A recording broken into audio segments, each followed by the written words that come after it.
conhecer Fortaleza, é a primeira vez que eu venho para cá. Eu agradeço a oportunidade do presbítero Elias, né, de nos conceder a alegria de vir conhecer os irmãos, de poder servir os irmãos com que Deus tem nos dado o prazer de estudar e de aprofundar e expor. Bom, vamos começar a nossa primeira palestra.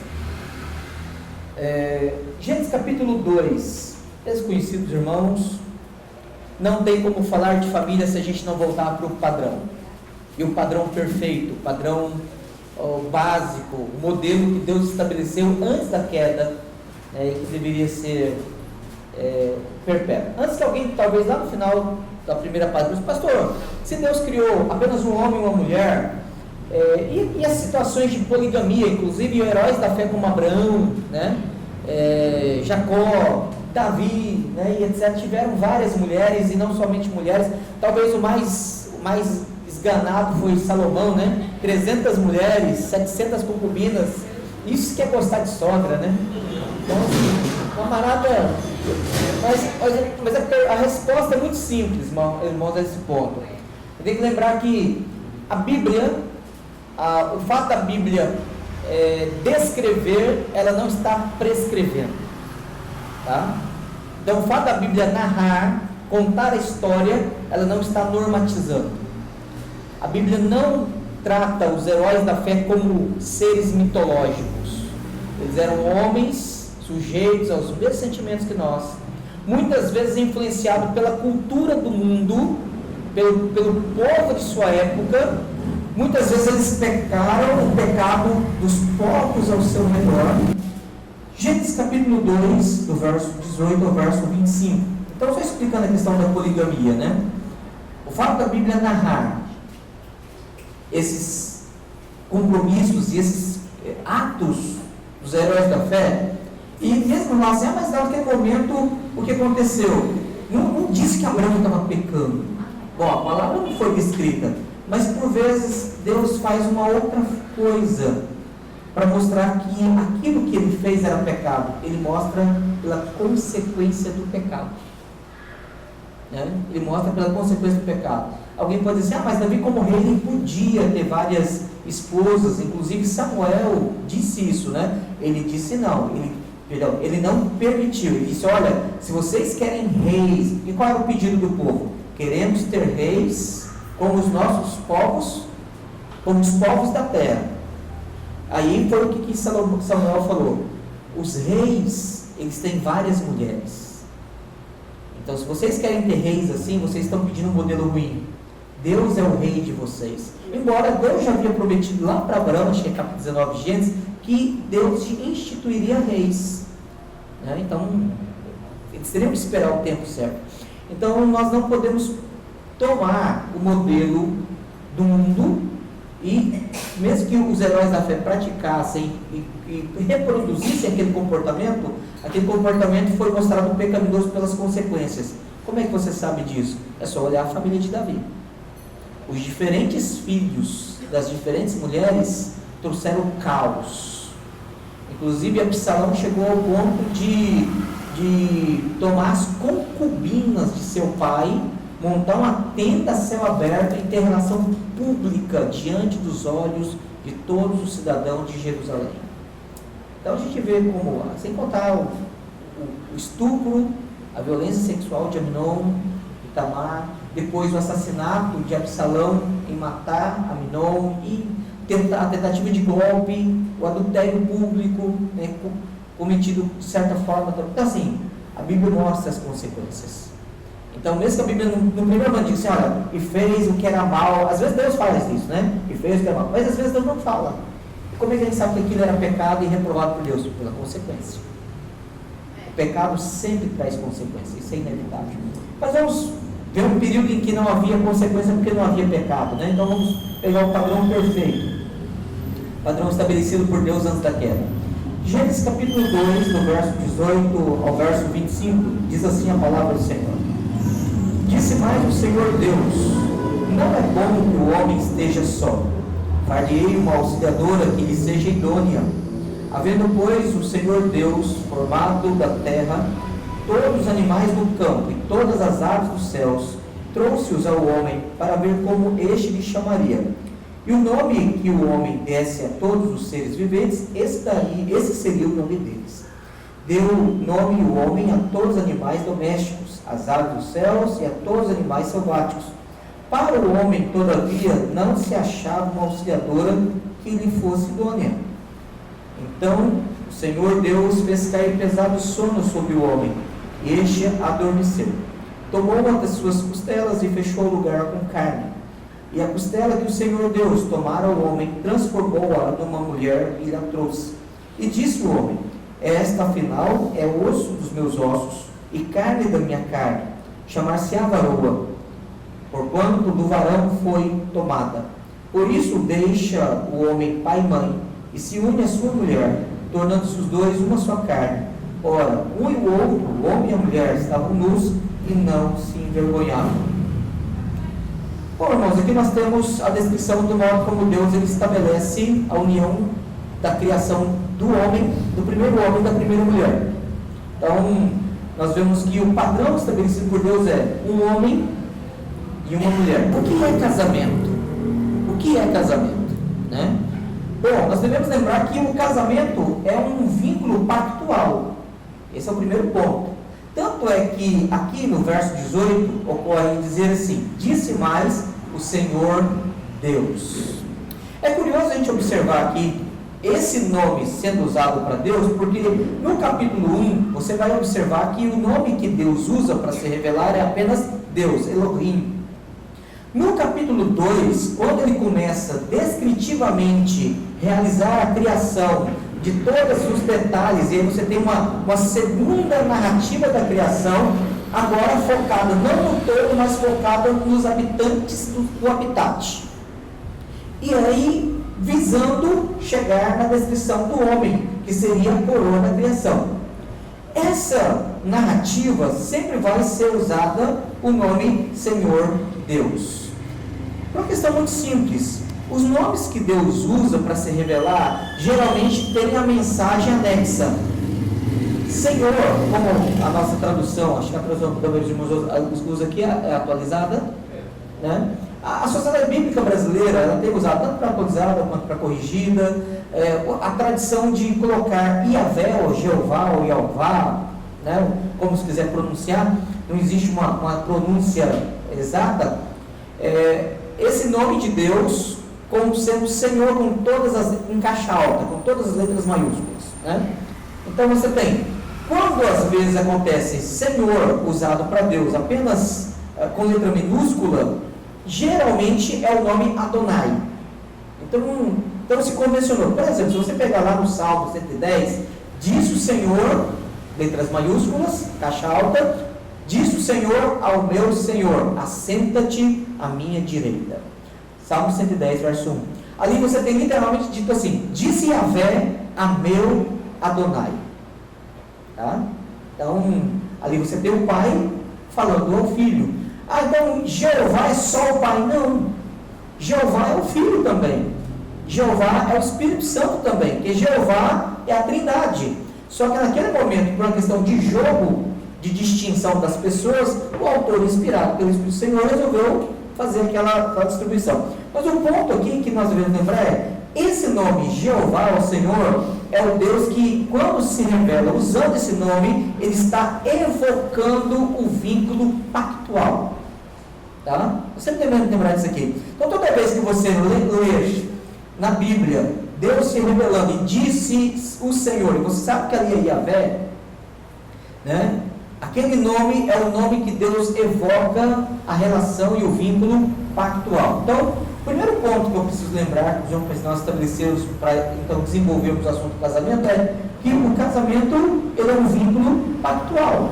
Então, Deus é quem criou o homem para ter uma relação pactual consigo, mas ao mesmo tempo ele criou o homem e a mulher para que eles criem uma relação pactual entre eles. Então, você tem dentro do pacto que é chamado os mandatos pactuais. Você não já estudou esse assunto? Quais são os 3 mandatos pactuais? Lembra? Mandato espiritual, o mandato social e o mandato cultural. Esses são chamados os 3 mandatos pactuais dentro da teologia do pacto. Tá?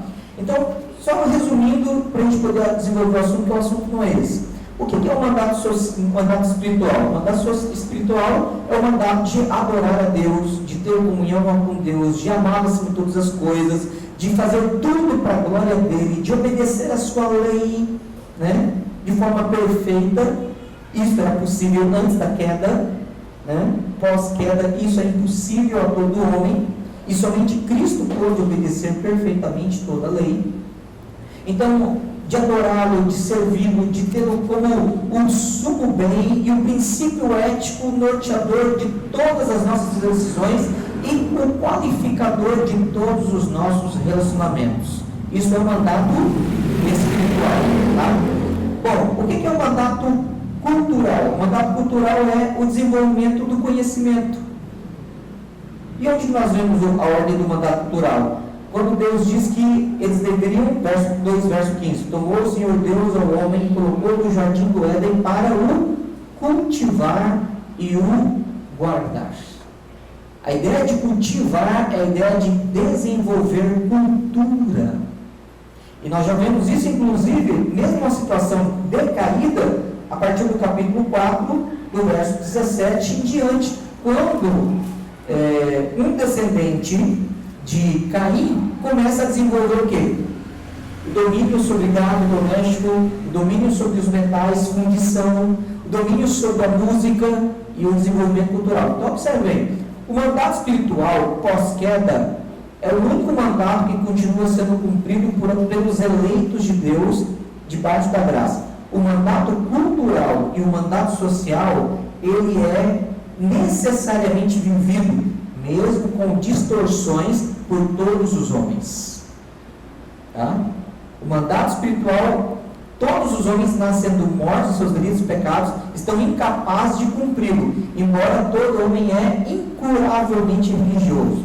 Todo homem tem a necessidade de buscar a Deus. Todo homem, ele adora alguma coisa. Ele tem um senso de divindade, dizia Calvino, que era chamado de sensus divinitatis. Ele tem a semente da religião, ele tem a necessidade de adorar, mas por causa da sua situação decaída, pecaminosa, de inimizade contra Deus, embora ele deseje evocar a Deus, em Romanos 1, verso 18, diz que os atributos de Deus, os atributos invisíveis de Deus que se manifestam no céu, mas o homem, mesmo conhecendo e vendo a glória de Deus, em vez de adorar a Deus, ele sufocando a justiça, desprezando a verdade, ele faz da criatura a sua divindade e adora.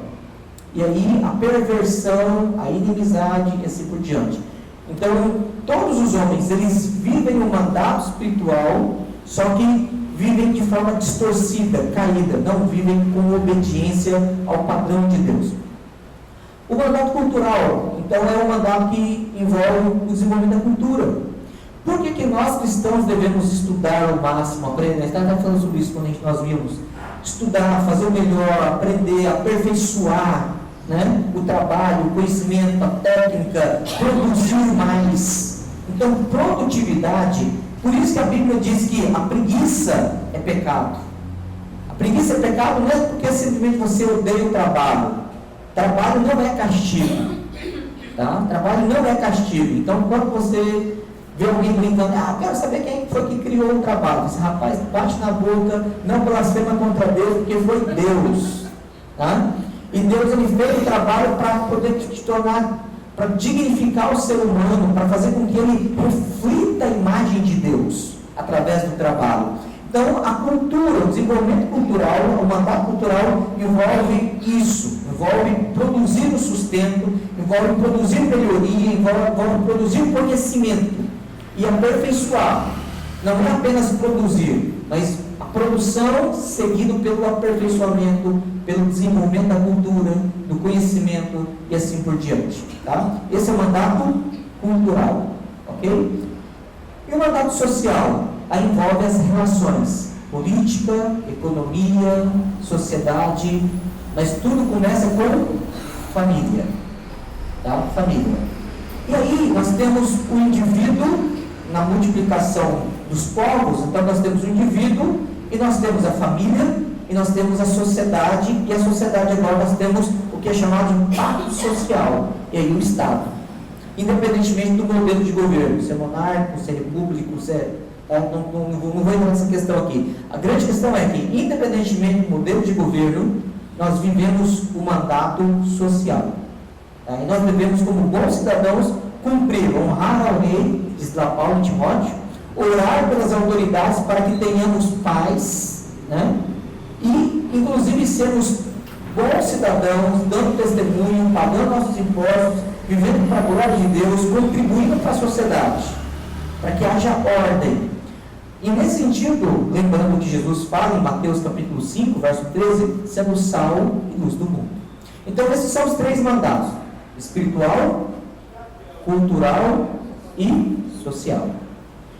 São dentro desses 3 mandatos que o casamento surge.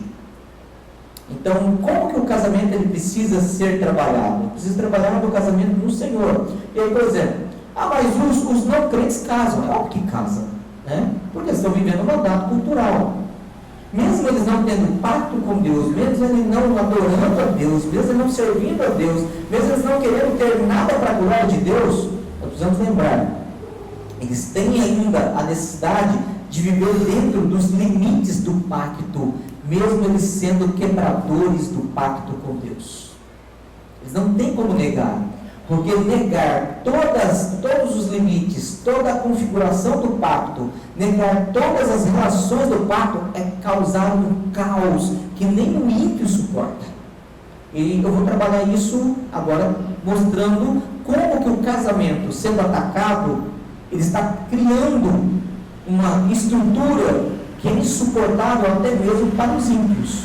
E detalhe, curiosamente, essa discussão acontece entre ímpios e os próprios ímpios estão refutando, né?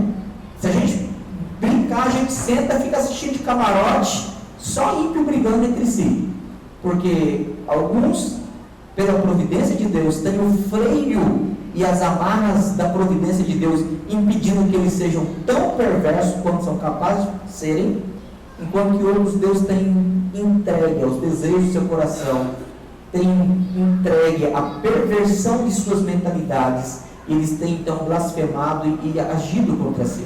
Mas vamos lá. Bom, vamos lembrar. Deus criou então um homem e uma mulher para viver uma relação de pacto. E toda vez que eu falar em pacto, lembra, a relação pactual ela é espiritual, cultural e social. Bom, mas vamos lá. Quais são os 5 pilares do modelo de casamento bíblico?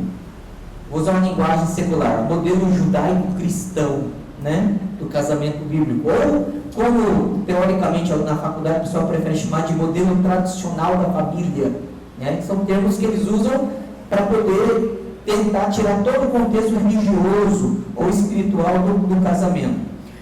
Quais são os 5 pilares do casamento? Então, vamos começar por aí. Em primeiro lugar, o primeiro pilar é o pilar de gênero, tá? Então, qual é o primeiro pilar? Gênero. Deus criou para que fosse um homem e uma mulher. O casamento tem que ser entre um homem e uma mulher. Não é entre um homem e nem uma mulher e uma mulher. Então, o primeiro pilar é gênero. Por que é importante nós estabelecermos isso aqui? Pastor, mas isso é simples. Bom, é simples para nós que temos entendimento da palavra. Se você morasse lá no bairro Higienópolis, onde eu moro, no centro de São Paulo, onde a concentração de homossexuais é muito grande, né? E eu e meus filhos e minha esposa,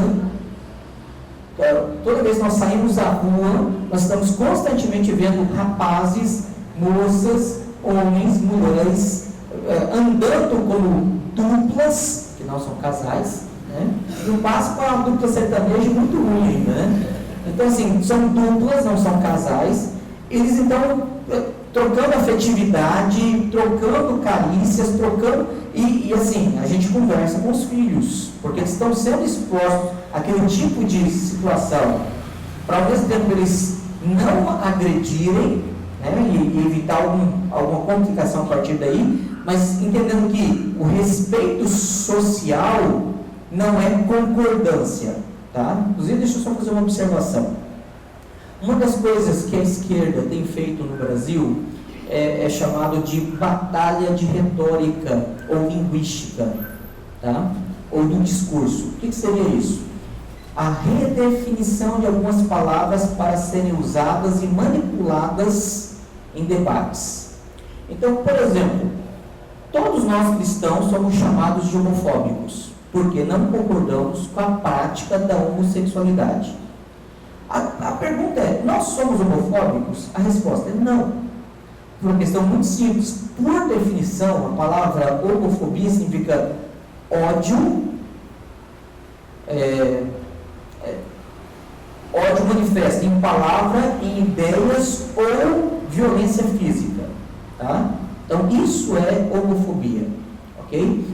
Nós não temos nada disso. Nós não promovemos ódio nem em palavra, nem em discurso, nem em ideias ou doutrinas. As nossas doutrinas não nos ensinam a odiar os homossexuais e nem a desejar sequer que eles vão para o inferno. Tá? Então, a gente sempre precisa lembrar desse detalhe. Ah, vai para o inferno porque é homossexual. Não.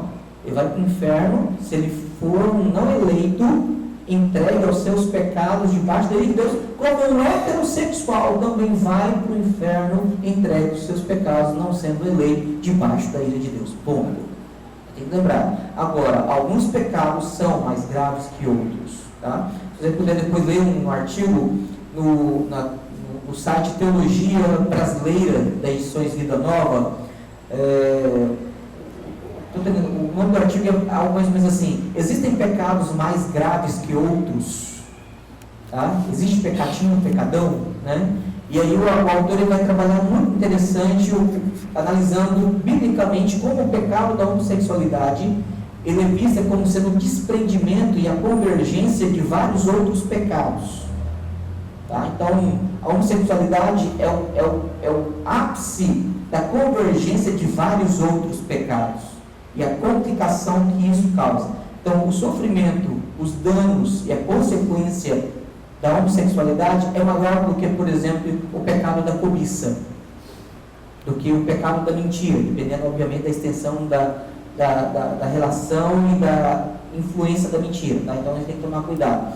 Então, alguns pecados, obviamente, são mais graves no escândalo, no modo como ele afeta e como ele traz a sua consequência. Mas vamos voltar aqui. Então, o primeiro ponto é que o casamento ele deve ser entre um homem e uma mulher. Há uns 4 meses atrás, eu fui convidado pela Federação de Adolescentes lá de Diadema, em São Paulo, para falar sobre ideologia de gênero, que é um assunto que agora está em voga também. As escolas estão bombardeando as crianças e os adolescentes. O que é mais covarde é que crianças do ensino fundamental, né, das séries iniciais, estão sendo bombardeadas com ideologia de gênero. Meninos com 5, 6, 7 anos de idade estão aprendendo ideologia de gênero em São Paulo. Não são alunos do ensino médio, são crianças das séries iniciais. Estão lá aprendendo assim que o fato dele ter um órgão genital não define a identidade sexual dele. O que define a identidade sexual dele é o modo como ele se sente sexualmente. Tá? Então, se você se sente homem, se você se sente mulher, e aí detalhe, dentro da ideologia de gênero, hoje já ultrapassa mais de 50 categorias de identidade de gênero.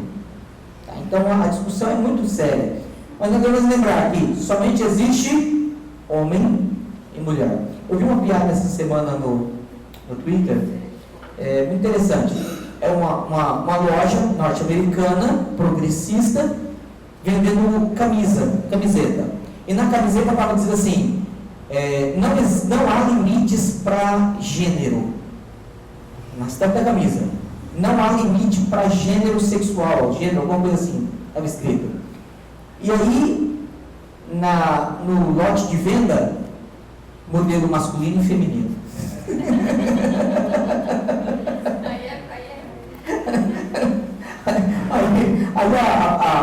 a brincadeira de quem printou foi nós escrevendo assim, universalmente não tem como fugir do padrão, é homem ou mulher, né? Tem até uma brincadeira, o cara fez tratamento, colocou hormônio, fez cirurgia, tirou, então morreu. 50 anos depois foram exumar o corpo dele e disseram, olha, homem com 50 e poucos anos de idade. Não adiantou nada, né? O DNA não nega, né? Mas voltando aqui, irmãos. Então você tem um aspecto de é um homem e uma mulher, tá? Então esse padrão é inegociável. Quando a sociedade tenta modificar isso, acontece o caos. Que a gente sabe, a gente às vezes brinca e tal, faz sessão, mas sim, é um caos, né? Por exemplo, uma das coisas que não se relata hoje algumas questões não se relatam dentro da discussão, porque a nossa mídia é uma mídia muito manipulada. A gente tem visto, agora está na moda falar em fake news, tal, etc. Por exemplo, você não vai encontrar em lugar nenhum estatística de estupro por parte de lésbicas estuprando mulheres. Abuso sexual por parte de mulheres em crianças. Geralmente, abusadores sempre são apresentados homens, mulheres, e há casos e casos de abuso sexual por parte de mulheres. Há casos e casos de estupro. Mas como isso acontece? Bom, não vou falar porque está gravando um negócio, aquilo que o Paulo fala, até eu falar já é obsceno, né? Mas depois, quem tiver mais de 18 anos quiser conversar, a gente conversa sobre o assunto. Então, você não tem esses assuntos, assassinatos por parte de companheiro gay. Você não vê isso em noticiário. Esses 3 assuntos que eu estou mencionando. Olha só, são só 3 assuntos que eu estou mencionando. A sociedade, a mídia, não apresenta esse tipo de assunto porque politicamente não preenche a proposta do correto. Tá? Então, por quê? Foge. E isso, o Papa Pastor estava esquecendo, a quantidade de suicídio entre homossexuais. Você não vê esse tipo de notícia rolando, nem sendo comentado. Tá? Então, assim, a forma como o assunto se você quer ler um livro muito interessante, foi publicado pela editora Monergismo, Uma Convertida Improvável, alguma coisa assim, acho que esse é o título do livro, é o relato de uma irmã, de uma moça, que foi criada num lar, todo estruturado, foi fazer uma faculdade progressista norte-americana, foi formada no feminismo, durante a faculdade assumiu o lesbianismo, era militante feminista lésbica, ela era inimiga do Evangelho, conheceu um pastor da igreja presbiteriana reformada, Sino do Norte, e ela começou a admirar pela erudição dele, o zelo dele pela verdade. Ela foi convidada para comer uma refeição com a esposa e o marido, com o pastor e a esposa, e assim, uma conversa trivial, sem agressão, sem ofensa, e a partir dali ela começou a conhecer o Evangelho, Deus a converteu e hoje ela é esposa de pastor. Né? Então, por isso, uma convertida improvável, né? Ou alguma coisa assim é o título do livro. Muito interessante. E ela relata muita coisa do meio, que a mídia esconde. Então, é muito interessante o livro. Então, voltando aqui ao primeiro ponto. Deus criou, então, o primeiro fundamento é gênero. Não adianta. Primeira coisa que nós precisamos definir, e essa briga, essa batalha na esfera, quer acadêmica, sociedade, ou cultural, do politicamente correto, para discutir sobre ideologia de gênero, isso nada mais, nada menos é uma forma de engenharia social, uma forma de se redefinir o ser humano, ou tornar o ser humano mutatis mutandis, sem identidade fixa, mas na verdade é uma luta de Satanás contra a família, para a desconstrução dos lares e para que a semente santa, a família da aliança também seja afetada. Obviamente que você evangelizar uma pessoa que está vivendo todas as consequências do pecado dentro desse contexto é muito mais difícil. Com a graça de Deus, ela se convertendo, o processo de reeducação pelo Evangelho, de tratamento de traumas e de experiências que ela teve dentro desse contexto pecaminoso, é muito maior e a longo prazo. E algumas consequências, meus irmãos, que o pecado marca a vida de uma pessoa, às vezes elas somente terão cura lá na ressurreição. Tá? Mas o pecado ele consegue deformar. Satanás ele tem sido um artífice para deformar cada vez mais, usando a instrumentalidade do pecado nas pessoas. Bom, então o primeiro fundamento é gênero. O segundo fundamento é número. Deus criou o casamento com um homem e uma mulher. Então, gênero, homem e mulher.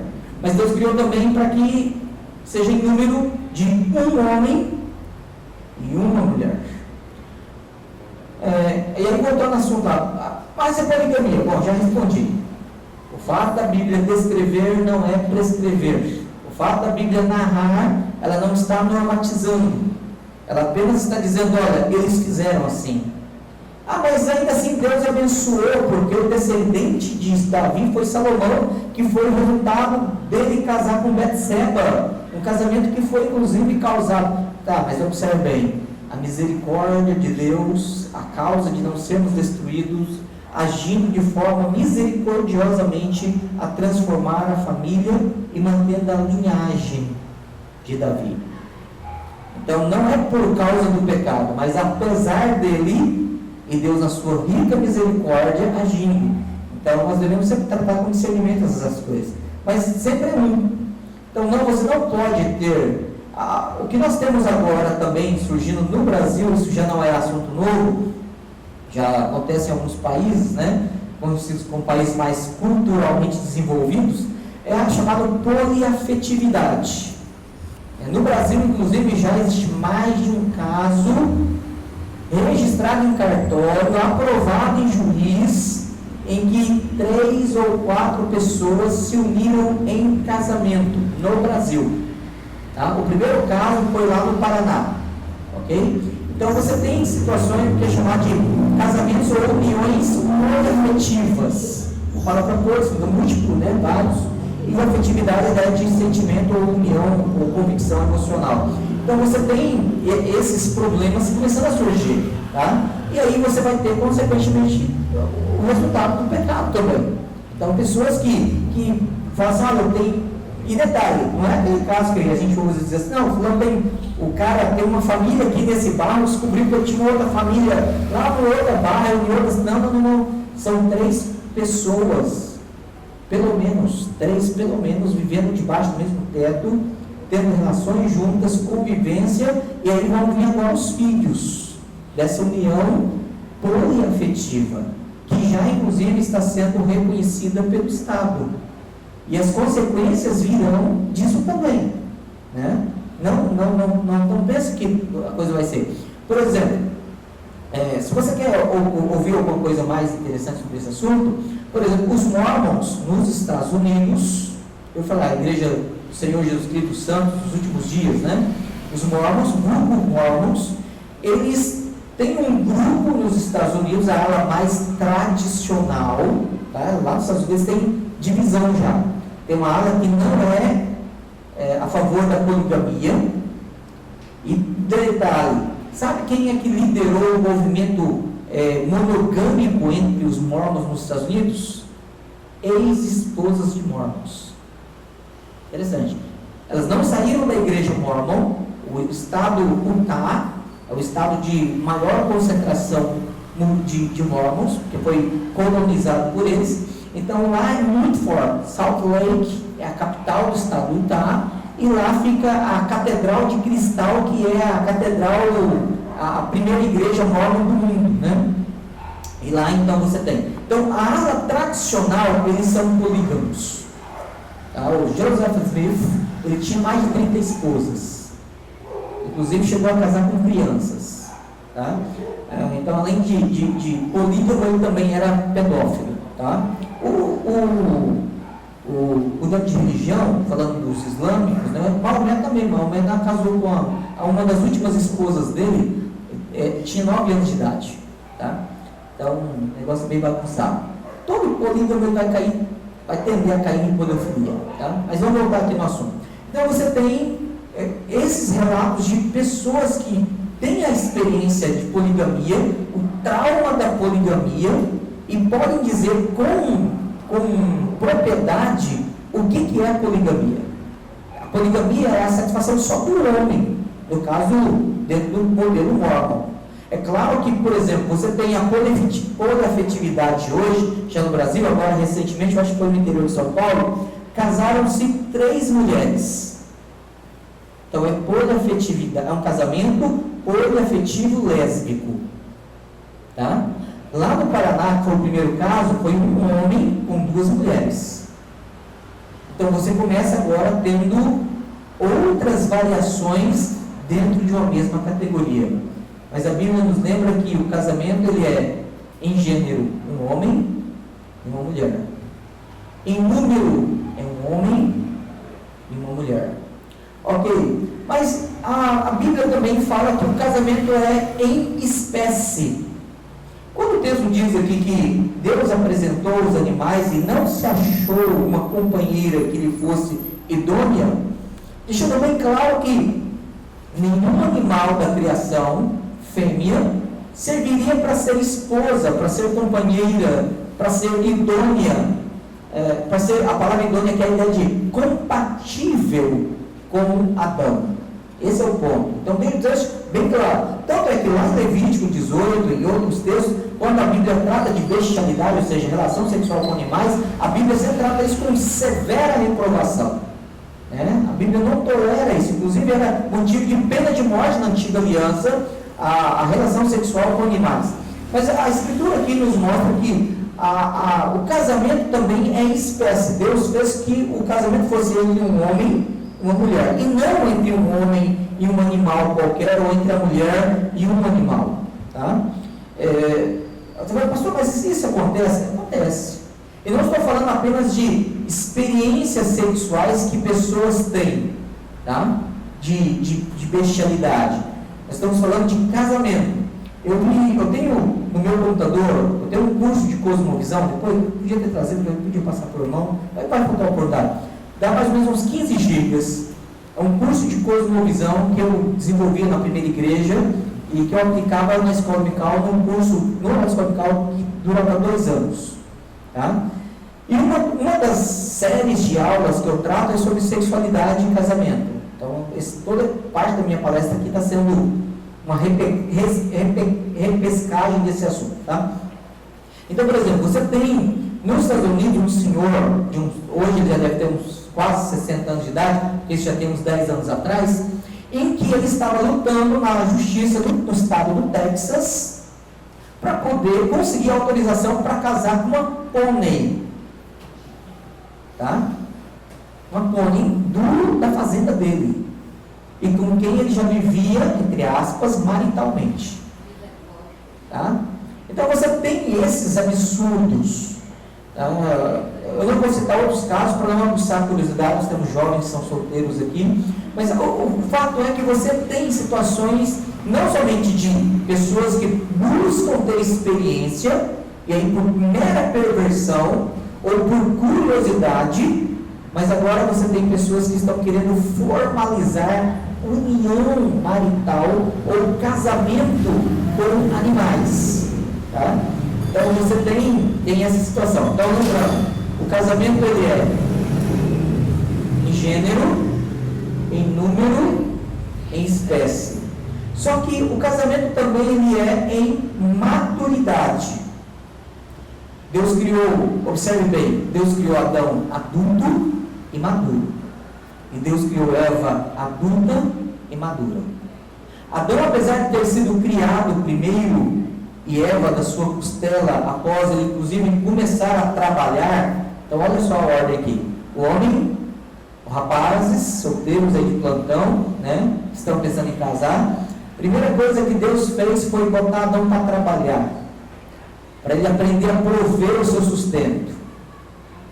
Quando ele agora domina sobre os animais, quando ele provê o seu sustento, ele é capaz de sustentar-se. Deus agora dá uma esposa para ele.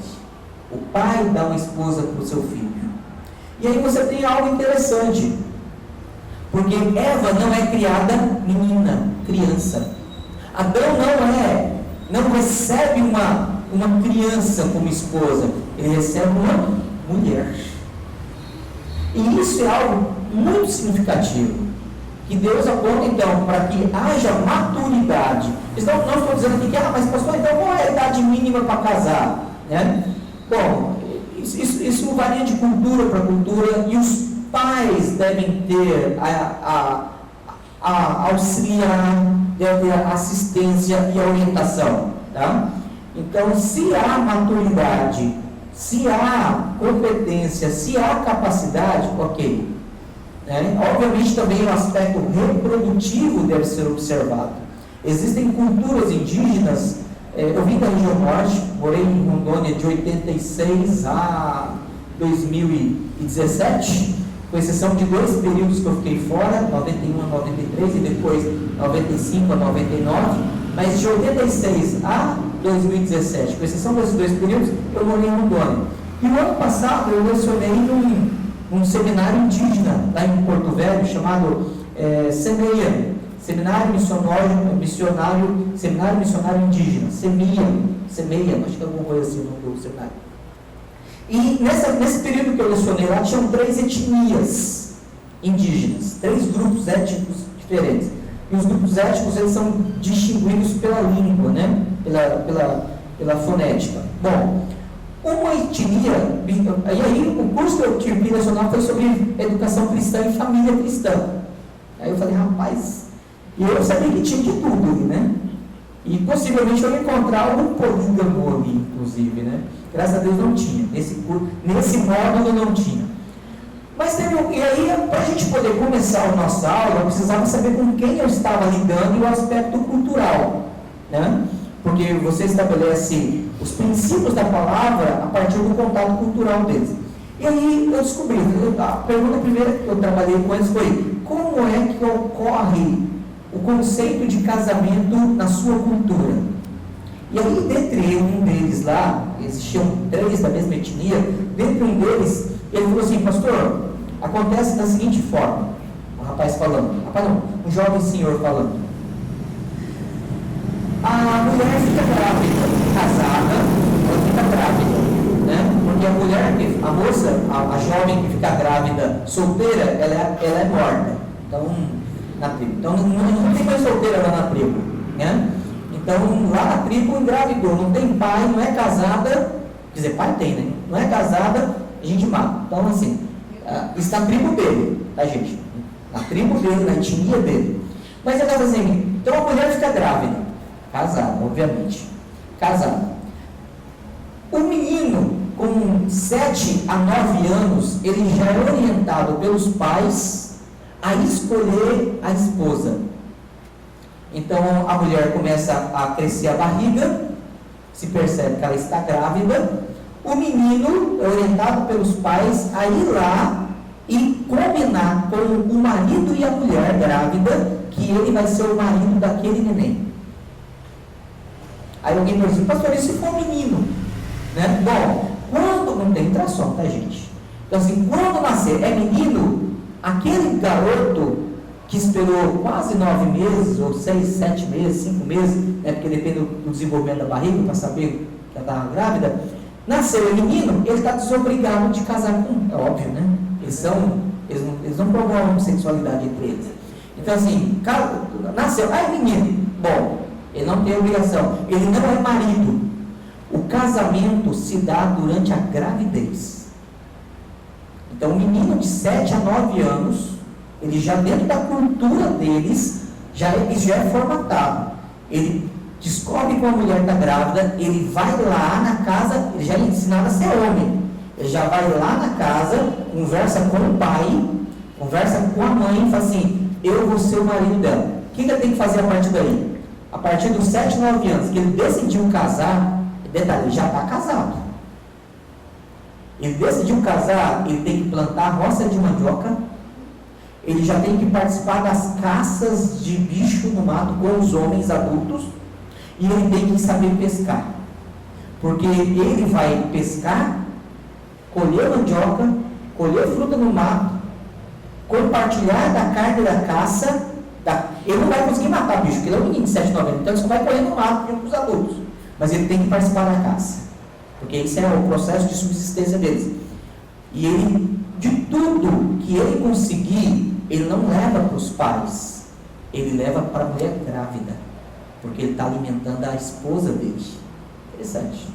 Quando a menina nasce, aí nasce a menina, então ele está casado com ela. Ela cresce e ela só vai ser entregue para ele como esposa a partir do momento que ela tiver a primeira menstruação. Então lá por volta de 13, 14, porque como os índios não têm a alimentação que a gente tem, cheia de hormônio, então às vezes a menina ela menstrua um pouco mais tarde. Então 15, 16, 17, alguma coisa assim. Então aí nesse momento, ele em geral vai ter de 7 a 10 anos a mais do que ela, e ele então vai assumir ela como esposa. Nesse período ele já vai ter que ter construído a oca dele dentro da tribo, e ele até lá ele vai continuar sustentando ela mesmo morando na casa dos pais. Então ele já aprendeu a trabalhar desde pequeno. Interessante, né? Então a gente aprende, mas o índio não sabe? Tem muita coisa que a gente aprende. E vocês, onde que ele aprendeu isso? Herança da criação. A herança da criação. Então observem, irmãos, a Escritura ela trabalha então maturidade. Então qual é o quarto fundamento? Maturidade. Então quando é que o homem está maduro? Eu lembro de um jovem que eu pastorei, hoje ele é médico, já está terminando a residência dele na área de especialização em oncologia. Eu fiquei feliz agora, porque semana passada ele me mandou notícia dizendo que ele vai trabalhar no Hospital de Barretos, conseguiu vaga lá, né, para fazer uma segunda residência, já fez a primeira, está indo fazer a segunda. E eu lembro dele quando ele estava pensando em namorar a esposa dele, né? E aí ele veio me procurar e falou: pastor, o que eu preciso para poder casar com a fulana? Eu falei assim: terminar sua faculdade.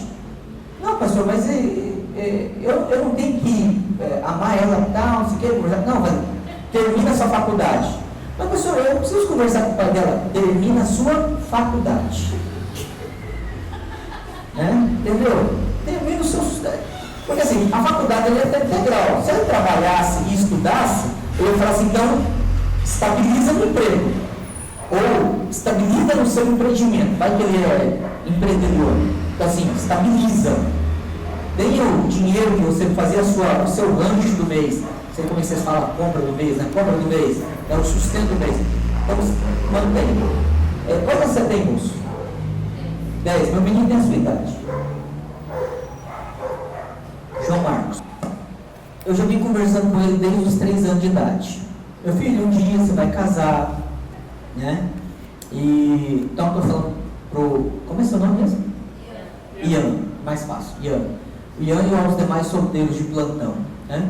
Um dia você vai pensar em casar, aí ele vai: pai, eu não quero, mas sabe conversar nisso? Senta, vamos conversar. Que dessa fase, até chegar nos 10, 12 anos, o menino não quer falar em casamento, quer jogar bola, correr. Você vai falar em casamento, namoro com ele fica bravo, né? Menino é só para correr e chutar bola nessa fase. Ele geralmente não tem muito interesse por menina. Não se preocupe, não é gay, é fase de menino, né? Quando começa a chegar nos 12, 13, 14 anos, ele começa a gastar mais tempo no banheiro, para tomar banho, para ficar olhando na frente do espelho, né? Começa a escolher roupa, tênis, passar perfume. Já está nessa fase, Ian? Não, ainda não. Graças a Deus. Você não tem pressa, não. Tá, meu filho? Gasta com estudo, joga bola, queima sua energia em outras coisas. Se você se preocupar com o namoro, não namore. E aí, a orientação que a gente tem dado para o João Marcos: então, meu filho, com que idade você vai namorar? Ele tem... Diz passagem, eu vou acabar o toco agora. Meu menino é muito bonito. Puxou a mãe dele, né? É loiro, dos olhos azuis, menino inteligente. Aí puxou mais eu, sabe? Brincadeira à parte. E assim, e aí eu converso com ele assim: quando é que você vai casar? Quando você tiver a oportunidade de conhecer, quem sabe um dia a gente vem aqui com eles, passar uma férias, alguma coisa assim, não ter oportunidade. Não fale que eu mandei perguntar. Se você conheceu o João Marcos, meu filho, pergunta para ele: João Marcos, com que idade você vai casar? Ele vem falar assim: com 23 anos, talvez 24. Mas por que essa idade? Porque com essa idade eu já terminei minha faculdade. E já vou estar trabalhando. Mas antes você não vai namorar? Não, eu não vou namorar antes disso. Bom, Essa é a orientação que a gente tem dado. E aí eu tenho doutrinado ele nisso. Mas, pastor, eu estou namorando aqui já, os rapazes aí. Eu tenho que terminar meu namoro? Bom, depois a gente conversa no intervalo. Tá? Por quê? Porque você não pode propor o que você não pode oferecer. Se você não pode oferecer, não pode propor. Como é que você vai começar um namoro se você não sabe quando você vai casar? Namoro não é ensaio para casamento. Essa é uma ideia que é comum no mundo. Ah, não, estamos namorando para ver se vai dar certo. Não, namoro não é ensaio para casamento. Namoro é uma amizade que não deveria ter contato físico, tá? Que não deveria ter contato físico, para que não seja estimulada a paixões pecaminosas e desejos pecaminosos, que corretamente, de forma abençoada, devem ocorrer somente dentro do casamento, tá? E que não antes, para que você não seja e não caia nas ciladas e nas armadilhas de Satanás e da carne. Então, se você puder, se você é uma pastor, a gente resolveu, mas assim, se a gente resolver estabelecer um vínculo de amizade, em que a gente vai conversar, e eu não estou pronto ainda, mas a gente vai estudar, trabalhar e pensar em um dia casar, né? Isso não seria um namoro? Bom, seria uma forma diferente de namoro, mas a questão é, você realmente está se comprometendo com essa pessoa. É quase como um índio lá que chega na barriga da grávida e fala assim, ó, eu estou casado com você. Infelizmente, deixa eu fazer uma observação, infelizmente de uns 10 anos já tem o Escolhi Esperar, já? Conhece o Escolhi Esperar? Esse movimento de jovem, que até aquela filha da Baby Consuelo, a Shira Chacurira, tem um nome esquisito, que virou pastor agora, né? Aquela doida lá, barriga. Bom, se eu for processado, vai valer a pena. Mas assim, aí o que acontece? Virou pastor, e ela é uma das que lidera esse movimento Escolhi Esperar. A ideia básica é interessante, que é as moças e os rapazes não terem relação sexual e nem beijar, porque devem cultivar um cortejo, né? Esperando o momento do casamento. A tese é boa, só que o problema é a motivação e a teologia por causa disso.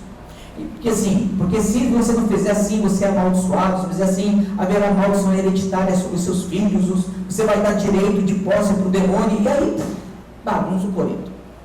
Então assim, a motivação e a ideia é errada. O método é interessante. É interessante a gente pensar nesse aspecto. Maior pureza possível.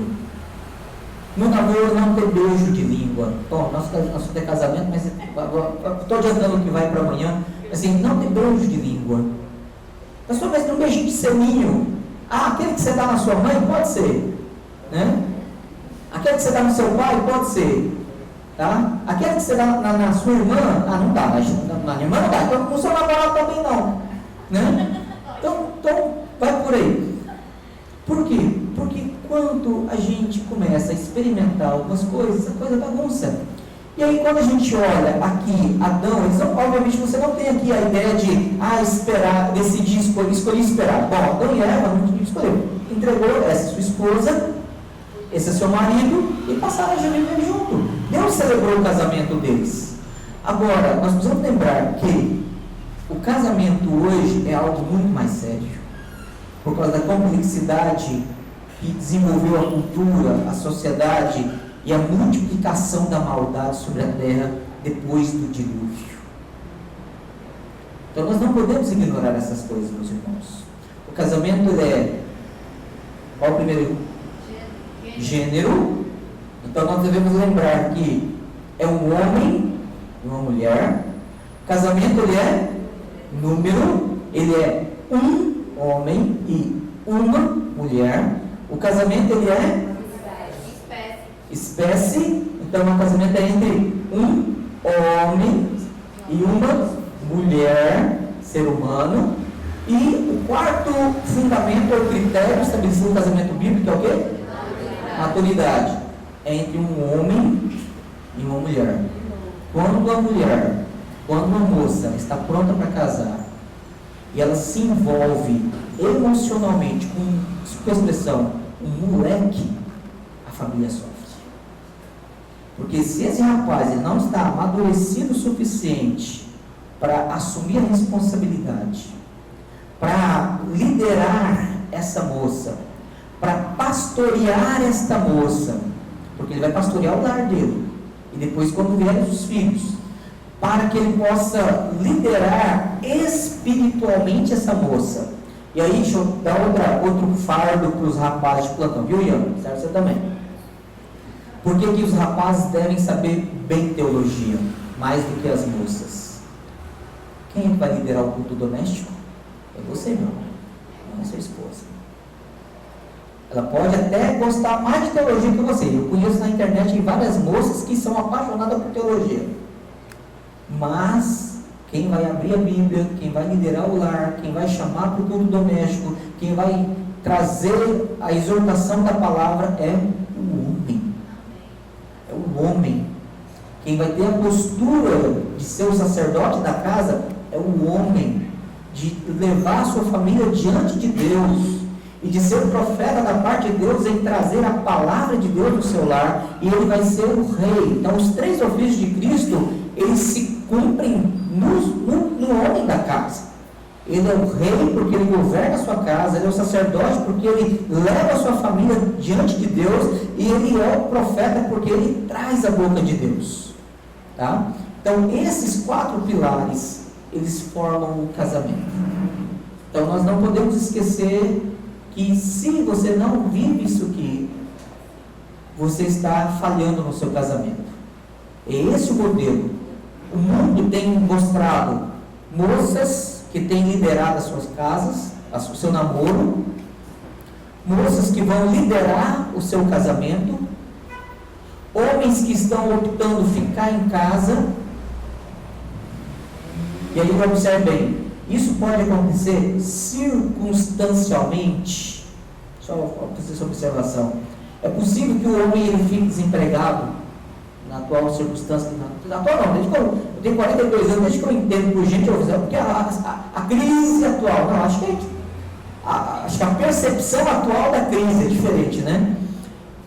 É possível, por exemplo, circunstancialmente, o homem estando desempregado, a mulher tem que fazer um bico, um trabalho. Eu vejo que circunstancialmente um remendo. Mas a partir do momento que o homem cruza o braço e ele acha que o sustento da esposa convém e ele não precisa fazer nada e que ele se acomoda, aí se torna, deixa de ser circunstância e passa a ser um padrão pecaminoso. Tá? Então eu conheço situações em que casais, o marido ficou sem sustento durante o período.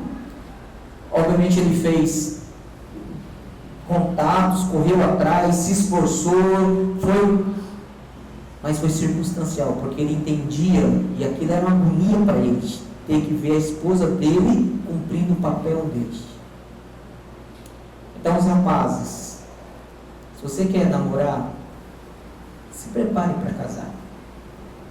Moças, se o rapaz não tem o que oferecer para você, e aí não estou dizendo que você é interesseira por causa disso, não, estou dizendo, sim, você não pode falar assim, olha, eu já tenho o meu sustento, eu tenho a minha empresinha, né, eu sou empreendedor, ou eu sou concursado, ou eu tenho uma profissão autônoma. Eu não estou aqui categorizando a sustentabilidade, porque existem várias formas de sustentabilidade. Tem homem que não quer fazer faculdade, mas ele é empreendedor, né? Ele ganha dinheiro de outras formas. Então não é a faculdade em si. Como tem gente que acha que só fazer faculdade está bom, precisa trabalhar em outras coisas, né? Então qual é a sua profissão? Sou estudante, já está com quase 30 anos, 40 anos, é estudante ainda, né? Então, eu estou falando aos rapazes porque a responsabilidade é de vocês, os homens. A igreja, para ser forte, esta igreja aqui, para ser forte, ela precisa ter homens com liderança forte. Vocês não vão ter liderança forte se vocês negligenciarem Especialmente o quarto ponto, a maturidade. Quando vocês forem escolher a esposa de vocês, olhem também se a moça ela é madura. Não casem com ela só por causa da beleza, por causa das curvas, por causa da sensualidade. Tá? Ela tem que ser agradável aos olhos, mas ela tem que ser, acima de tudo, alguém que vai lhe auxiliar na sua santificação. Ela vai lhe auxiliar a servir a Deus. Ela vai lhe auxiliar a amar a Deus. E é nisso, minhas irmãs jovens solteiras, que vocês têm que se esmerar, se preparar para poder auxiliar o marido de vocês. O quinto ponto, você não encontra ele em Gênesis, tá? Você só vai encontrar ele em Levítico, que é o critério transgeracional. Tá? Eu vou explicar o que é isso. Esse é um termo que já está sendo usado em algumas faculdades de direito, tá? Mas o assunto é muito tranquilo. Transgeracional significa o seguinte: o casamento não pode se dar entre famílias consanguíneas, tá? Em outras palavras, pais não podem casar com filhos, nem com netos, nem entre irmãos, ok? O conceito de incesto é um conceito cristão, judaico-cristão. Tanto é que, por exemplo, quando você vai para alguns grupos, algumas faculdades de humanas, alguns cursos de humanas, especialmente faculdades públicas, onde o esquerdismo está muito forte, tentando desconstruir a identidade cristã, influência cristã na família, no indivíduo, etc., eles estão tentando desconstruir o conceito de pedofilia e de incesto, né? Dizendo que isso são conceitos convencionais, tradicionais, e que isso é um padrão de moralidade judaico-cristã e que as pessoas têm que se libertar desse tipo de cativeiro ideológico e etc. e assumir uma postura de maior liberdade sexual e etc, etc, etc. Né? Bom, o que na verdade eles estão fazendo é negando que indivíduos eles têm limites, né? Então, os pais não podem pensar em ter relação sexual com seus, nem as mães com seus filhos, e aí tem os mitos gregos, né? Jocasta lá com, como é que chamava o filho dela, aquela, Édipo, alguma coisa assim, né? Que ele conheceu lá depois e perdeu, os dois se reencontraram, já ele adulto, ela se apaixona por ele, e aí ela passa a viver maritalmente com ele e descobre que é filho dela, né? Então, mesmo na cultura antiga pagã, a ideia de relação sexual entre pais e filhos, por exemplo, na cultura romana, não era incomum homens, os pais, eles quando tinham filhas, eles venderem as filhas para os prostíbulos que eles mesmos depois iam frequentar. Tá? Então, essas são coisas, são aberrações que o paganismo gera. O cristianismo, ele trouxe redenção para a sociedade. O mandato social, ele somente é vivido dentro de um parâmetro suportável, onde o cristianismo ele predomina. Então, o conceito de transgeracionalidade, ou de casamento transgeracional, já é algo discutido em algumas faculdades de direito em São Paulo. Tá? Se você botar na internet e colocar assim, curso de direito, conceito transgeracional de família ou de casamento, você vai saber em que faculdade lá em São Paulo já está sendo discutido isso aí. Já está sendo ensinado, já é assunto de debate em sala de aula. Tá? Lembrando que vão se formar advogados, juízes, promotores, e vão ser os futuros homens da lei na nossa sociedade. Né? Bom, a minha cunhada, não vou citar o nome dela, mas assim, a minha cunhada, ela trabalha, a tese de mestrado dela foi a respeito de abuso sexual e de menor, eu falo, tem um termo técnico, indefeso não, é de incapaz, mas tem outra palavra, incapaz, mas é de menores, né? Crianças com menos de 12 anos, tá? E aí o que aconteceu? ela fez um projeto dela do mestrado numa região do Baixo Rio Madeira, lá na região de Porto Velho. Na pesquisa deles, eles descobriram uma situação muito complicada. Um senhor, ele vivia isolado com a família dele, da comunidade ribeirinha. A mulher dele tinha morrido e ele tinha tomado como esposas as filhas mais velhas. Ele já tinha tido filhos com elas. E agora esse senhor, que já tinha seus 50 e poucos anos, etc., já indo para 60, ele já estava pegando as netas dele para serem esposas dele. Então, além dele ser pedófilo, além dele ser incestuoso, ele também era polígamo. Aí a professora dela disse que aquilo não poderia ser denunciado, porque como ele vivia numa situação de isolamento, ele desconhecia a cultura normativa convencional judaico-cristã. Então, olha só, professora universitária fazendo uma leitura distorcida da realidade dessa. E aí, assim, nós vemos que são casos de aberração, de absurdo, são, mas nós estamos vendo em São Paulo faculdades falando da possibilidade de pais terem relação sexual ou casamento com seus filhos. Alguns anos atrás, uma banda de rock teve uma música censurada porque o vocalista tinha composto uma música em que ele insinuava para a filha dele de menos de 9 anos em ter relação sexual com ela, na música, uma banda de rock.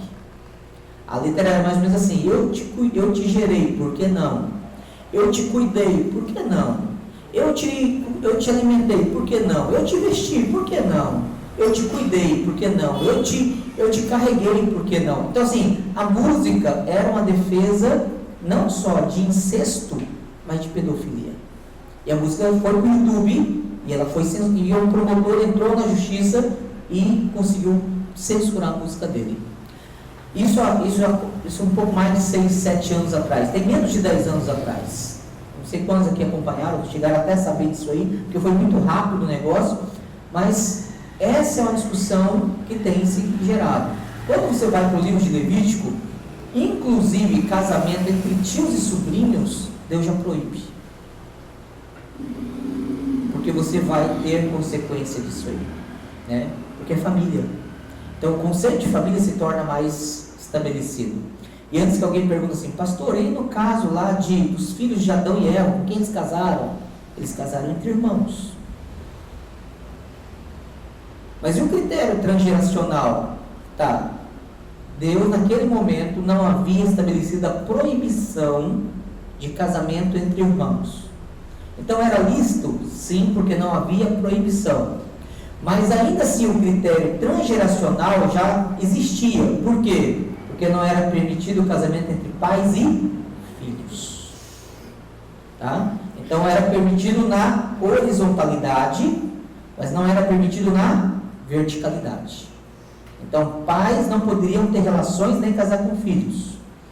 Mas o casamento naquele momento, para que houvesse a multiplicação da humanidade, era permitido. Até que veio a proibição. Em havendo a proibição, Deus estabelece o limite. E a partir da proibição, não é mais autorizado. Ok? Quando você tem o livro do Vurmi Balkan, eu não sei quantos conhecem, ele tem 3 livros em português. O primeiro que saiu é O que ele tem que ser se quiser casar com a minha filha. Conhecem ele? Já leram? Isso aqui tem que ser presbítero. Só tem um presbítero, tem mais de um presbítero aqui. São 2, né? Então, os presbíteros, você que nós somos temporariamente sem pastor, então os presbíteros têm que passar como leitura obrigatória para os jovens, o que ele tem que ser se quiser casar com a minha filha. Eu tenho uma mocinha lá em casa, não está disponível para namoro nem para casamento. Tem 12, vai fazer 13 agora, então assim, está longe. Sim, eu falo para a senhora: minha filha, só que o rapaz fala: você é bonita. Meu pai fala isso todo tempo para mim. porque você é cheirosa. Meu pai me cheira todo tempo que eu estou junto dele, né? Ah, me dá um abraço. Ixi, meu pai até me sufoca de tanto abraço que ele me dá. Me dá um beijo. Ixi, meu pai me também dá nojo, tanto beijo que eu dou nela. Então, assim, para não ter carência, não ter problema. Ah, eu quero conversar com o filho. Então, meu pai conversa comigo todo dia. Todo dia eu levo para a escola, então eu converso com ela. Então, assim, para não ter. Quando chegar aquele camarada com aquela baba de calango, ela já está vacinada, né? Bom, mas eu sei que ela vai casar um dia, eu estou preparando ela para casar, ela não vai ser minha. Minha esposa, ela é minha filha, né? Bom, mas o detalhe é assim, a gente tem que pensar que você tem que preparar pensando em o que ela vai ser, o que ela quer ser, que tipo de marido que ela quer ter. Esse é o ponto. Senão a gente começa a dizer, não, é só sustentar e esperar crescer. Não. Como é que vai chegar? E ela já sabe. Se o camarada que não recebeu instrução, vai que ele não é reformado. Em primeiro lugar, o cara chegou na assim, acho que a Rebeca também. Rebeca, eu quero ficar com você. Não, ficar nem poste fica. Né? E uma hora você tem que trocar em outro lugar. Tem que ser substituído. Então, não vem com essa conversa. Segundo, eu quero namorar com você. Pois é, eu tenho pai. Né? Graças a Deus ela tem pai, vivo. Né? E eu quero estar vivo até o dia dela casar, pelo menos. Né? Vai que o rapaz não foi instruído, né? Não leu lá o que tem que ser se quiser casar com a minha filha. Então, bom, primeira coisa que ele tem que fazer, eu tenho um pai. Então, você vai conversar com meu pai antes de conversar comigo. Moças, se o seu pai especialmente se ele é crente. Mas pastor, meu pai não é crente. Então você tem presbíteros e você tem pastores. Tá? Então, presbíteros, pastores, pastoreiem as jovens que os pais não são crentes. E como é que vocês fazem isso? Como é que vocês vão fazer isso? Protegendo elas desses predadores sexuais. Tá? A palavra é essa mesmo, predadores sexuais. Porque muitos rapazes olham as moças das nossas igrejas, porque sabem que elas são limpas, a palavra é essa mesmo, limpas, porque não são de viver uma vida promíscua, e eles sabem que é aqui que ele vai achar uma boa mulher. Ela vai suportar as aberrações dele, vai suportar as agressões dele, vai suportar as bobeiras, se ela for idiota o suficiente para casar com um cara desse. Né? E a palavra é exatamente, tá, minhas irmãs? É idiota mesmo. Bom, primeira coisa, o rapaz chegou, eu tenho um pai. Se eu tenho um pai e ele é crente, vai conversar com meu pai. As duas mosquinhas, o pai está sorrindo, né? Ele vai conversar com o pai. Bom, eu tinha uma katana lá em casa. Sabe o que é katana? Aquela espada samurai, né? Quando eu tinha Facebook, eu tirei uma foto com a minha katana passando uma pedra nela. Né? Molando nela. Eu falei assim, esperando o futuro namorado da Rebeca. Aí eu brincava e falava assim para os rapazes da igreja, né? Eu falei assim, olha, no dia que o cara for lá em casa, eu quero fazer a barba dele. Né? Porque você tem que pegar a parte dessa katana assim, aquele negócio corta, né? Bom, apesar da brincadeira, o negócio é sério mesmo. Eu quero conversar com ele. Né? Eu vou examinar ele teologicamente, eu vou examinar ele convicção de família, eu vou examinar ele em questão de o que ele quer e quando ele quer, compromisso verdadeiro de casamento com a minha filha. A pergunta já é essa mesmo, na primeira conversa. Não vai vir só para pedir namoro, não. Eu quero saber quando você vai casar. Eu não estou aqui, você não é para a questão para você ficar cozinhando. Quando é que você vai casar? Não tem prazo. Então, na hora que você decidir o prazo, você volta para a gente conversar. Aí daqui um ano e meio, ok, então já sabe, já tem uma perspectiva, não precisa ter a data certinha assim, é 20 de novembro de 2018, não. Olha, é daqui um ano, eu já tenho minhas definições, já tenho meu sustento, já estou vendo minha casa, um apartamento, um aluguel, eu já tenho como me virar. Então a coisa começa por aí. Tá, jovens? Antes disso, não vá perturbar a casa de nenhum pai de família. Não vá cercar nenhuma moça. Mas pastor, eu estou doido para namorar. Então gasta essa energia em cima de livro, em cima de curso, em cima de aprendizado de profissão, e vai prover o seu sustento. Depois que você prover o seu sustento, aí você pode procurar uma moça. E eu já tenho conversado com o João Marcos, como eu disse, porque ele fala assim: pai, eu não quero conversar isso hoje. Aí eu falo: senta que nós vamos conversar. Você não tem opção de não conversar comigo esse assunto. Mas pai, eu tenho só 11 anos. Ele fala: tem 10 anos, vou fazer 11. Eu falei: pois é, mas quando você chegar lá nos 14, 15 anos, você vai começar a ver aqueles franguinhos assanhados, assim, de querer ficar olhando as moças. E não é hora de você nem chegar perto. Quando você chegar nos 20 anos, você já vai ficar doido para querer casar. E você tem que saber que você ainda tem mais 2, 3, 4 anos que esperar para terminar de amadurecer e formar o seu sustento. Então, prioriza o que você tem que fazer. Não fica gastando tempo com videogame. Não fica gastando tempo virando filme, noite de filme, de sexta para sábado, sábado para domingo, domingo para segunda. Vai dormir cedo, vai acordar cedo e vai estudar. Como cristão, isso é vida cristã. Porque quando a gente vive planejada a vida, nós estamos glorificando a Deus. Amém?